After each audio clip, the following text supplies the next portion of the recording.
Čau lidi, tady Káťa, já jsem si vítám vás u hádejte čeho, u Ask vlogu, který jsem vám slibovala už fakt hrozně dlouho a dneska se na něho podíváme. Bude pršet? No nevím. Spíš ne, už by sněžilo, ale. Je pravda, že Falco potáhl Vickyho do platiny? No. Vicky je nejlepší hráč, co mi světě, ale zvládne to úplně sám. Mimochodem už je Diamond 4. Way to go to Challenger. Nejoblíbenější support. V poslední době musím říct, že to je asi Annie. Ta je fakt OP a hrozně dobře se mi za ní hraje, i když v některých situacích mi přijde, že hodně feedí. Ale to je asi moje Marukama. Další otázka. Co miluješ na Falcovi? Úplně, ale úplně všechno. Jeho ksichty, to jak se chová, jak mě vítá pokaždé, když přijdu po dlouhé době domů a mě třeba, dobře po dlouhé době, taky může znamenat třeba hodina a mě vítá prostě po každé době, vítá 10 let. Je to skvělý pes a nic bych na něm neměnila. Taky se ptali, jestli budu natáčet The Walking Dead a pokud vás to bavilo, tak bych se určitě zaměřila na tuto sérii. Dále tam máme určitě do toho dokončení Dead Space 3. Jsem dlouho netočila Braid, což je úplně výborná plošinovka a strašně jsem se na ní vykašlala poslední dobu, ale ráda bych ji dokončila, protože o té by měl určitě svět vidět víc. No a další spoustu her, na který si teďka nemůžu vzpomenout. Úzký nebo široký okruh přátel? No, myslím, že spíš úzký. Já nejsem ten typ člověka, i když se to bude zdát divný, který by měl nějak extrémně moc dobrých přátel. Upřímně řečeno jsem si nejvíce vážila asi tak maximálně 5 lidí, se kterými se vídám můj výstřední. A občas se ten okruh trošku zvýší, jenomže vždycky, když si myslí, že jste našli někoho novýho, kdo by za to možná i stál, tak vás občas zklamáte jeho. Nemyslím si, že je to úplně jednoduchý získat nějakého bezstudního člověka. Musíte na to mít dost času, abyste se poznali, abyste tak nějak o sobě věděli, že vás jen tak něco nerozhází, nějaký blbý argument. Takže řekla bych, že tak u mě můj okruh fakt dobrých přátel, který se hodně vážím, je tak 5. Četla si knížku Vždy veselé příběhy kapitána Vladimíra Drákuly. Díky za tip, určitě se budu snažit si tu knížku někde vypůjčit a zkusit to. Nikdy není dost dobrých knížek. Což nestreamuješ s Ezem? Nestreamuji s Ezem, jelikož Eze je strašně zaneprázdněný člověk, krom toho, že má teďka svůj nový obrovský projekt Summoner's Questions, tak se snaží ještě fungovat nějak ve svém profesionálním LOL týmu novým. Navíc chodí samozřejmě do práce, je mu 27, takže se musí starat o svůj vlastní život a ne vždycky je úplně jednoduchý získat takový ten stejný čas na obou frontách, abychom se spolu mohli zastřívat. Což už neznamená, že už to nikdy nestane, budeme se určitě snažit nějak skoordinovat, aby nějaký nový streamy a dělat to. Nejrostomilejší champ, Rámus. Jinak nejoblíbenější čampion bude a vždycky byla Katarína, i když nemám úplně tolik příležitostí si ji zahrát. Nejhodnější a nejštědřejší člověk, kterého se na internetu poznala, Vicky. Líbí se ti Tristanin kanon. Mateřsko, zabiju tě, jestli budeš ještě víc posílat takovýchhle úplně retardovaných otázek. Fakt, seriously, man, stop it. Nevím. Používáš Smartcast? Používám. Sice mi trvalo strašně dlouho se ho naučit, ale myslím, že už mi to teď celkem jde. Dokonce už stavím pár Smartcastem a to je co říct. Líbí se ti fousatý Vicky? Jo, ale vždycky si ty fousy oholí.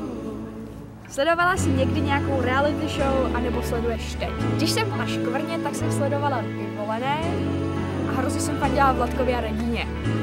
A z jiných reality show, jestli se počítají a hudební reality show, tak jako X Factor a The Voice a Britain's Got Talent, takové věci já ráda sleduju. Ale nevím, jestli se to úplně řadí mezi reality show.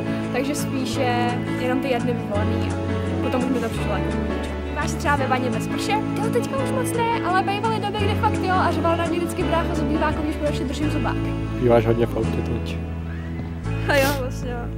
Byla jsi někdy v League of Legends, AFK nebo League? Kdy, kolikrát a proč? Pokud jsem někdy byla v LOLku AFK nebo jsem odešla ze hry, tak to bylo jedině z toho důvodu, že spadl internet nebo že něco akutního zrovna se stalo. Jinak, že bych někdy se vyloženě naštvala do takového způsobu, že bych musela odejít nebo ty hráče v tom nechat, to se mi ještě nikdy nestalo a nikdy bych to neudělala. To prostě není moje přesvědčení a nesnáším lidi, kteří to dělají, takže ne. Navštívíš někdy sadomaso-salon? Maybe. Tetování jako celkově. Já proti ním nic nemám a třeba to tvoje se mi líbí. Ale setkala ses už někdy třeba s tím, že by že by si s tím někoho pohoršila nebo tak něco. A nebo jsem taky slyšel, že tě s tím nemusí vzít do práce nebo do zaměstnání. Nevíš o tom něco bližšího a ta Zlatonka je moc pěkná. My se Zlatonkou moc děkujeme. A samozřejmě, že ve spoustě prací ještě pořád bude problém, pokud máte na viditelnějších místech tetování, piercing a tak dále. Ale z mojého pohledu nikdy bych nešla do práce, kdyby s tím měli problém. Teď pracuji zrovna v Laser Game salonu, tam ví, že mám dvě tetování, že mám piercing a nic proti tomu nemají, neřekli proti tomu příliš slova a kdyby ano, tak bych potom teď odešla, i kdyby to byla sebevíc dobrá práce. Žijeme prostě ve světě, kdy jsou tohleto normální věci, kdy je to každýho věc a každý se může rozhodnout, jestli chce ze svého těla udělat omalovánku a nikde by ho za to neměli vyhodit. Jsou samozřejmě situace, kdy se třeba, já nevím, prezident republiky a musíte reprezentovat tu zemi, tak by se asi mohli jakože nad tím minimálně zamyslet, jestli by nebylo lepší si to tetování dát třeba na místo, kde ho můžete zakrýt tričkem nebo kalhotama. Ale jinak myslím si, že žijeme v době, kdy už by to nemělo tak vadit. A já se tím rozhodně, společností se rozhodně nechci nechat v tomhle ovlivňovat. Oblíkám se jak chci, jím co chci, mám tetování jaký já chci a tak to vždycky bylo. Máš ráda halušku s brinzou? Ne, hrozně mi to smrdí. Co by měla umět šampionka, kterou by se sama navrhla? Jmenovala by se Minx? A jak by vypadala? Určitě by musela vypadat jako já. Jak jinak, že? Malá, taková prostě něco jako mix Kataríny a Tristany, něco jakože mezi tím. Myslím si, že by to měla být buď marksmanka, anebo APčková kouzelnice. Kdyby to byla marksmanka, tak bych chtěla, aby měla nějaký pořádný crossbow. A kdyby to byla APčková kouzelnice, tak bych chtěla, aby měla nějaký kouzlo svojí katanou. Ale že bych na takovou otázku nějak jako extrémně přemýšlela kdykoliv sama od sebe, tak to upřímně řečeno ne.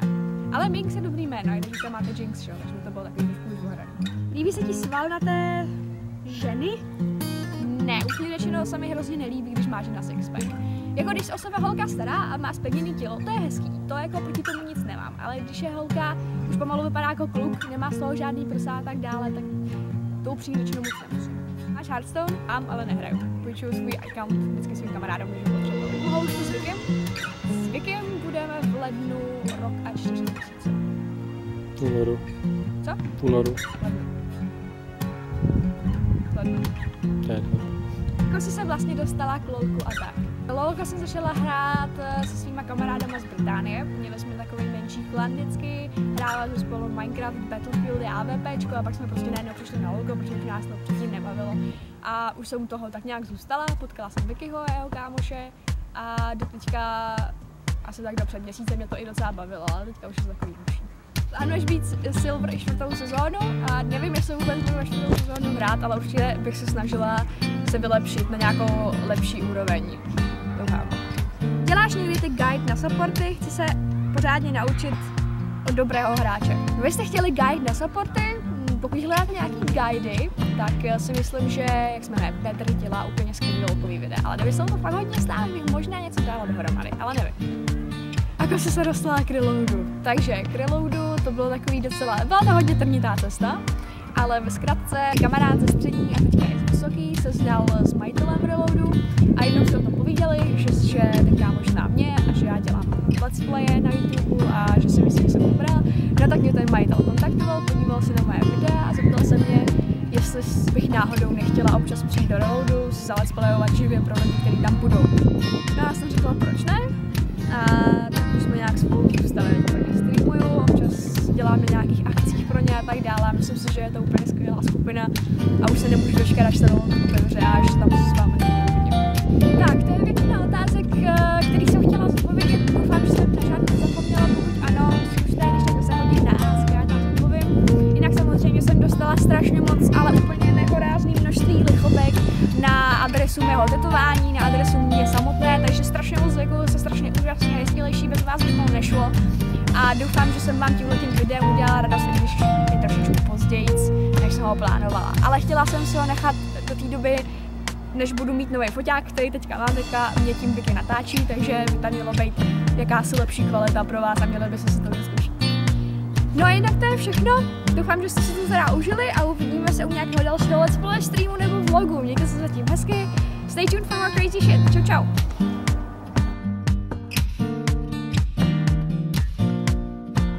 Zkoušeli jsme, máš kapesník.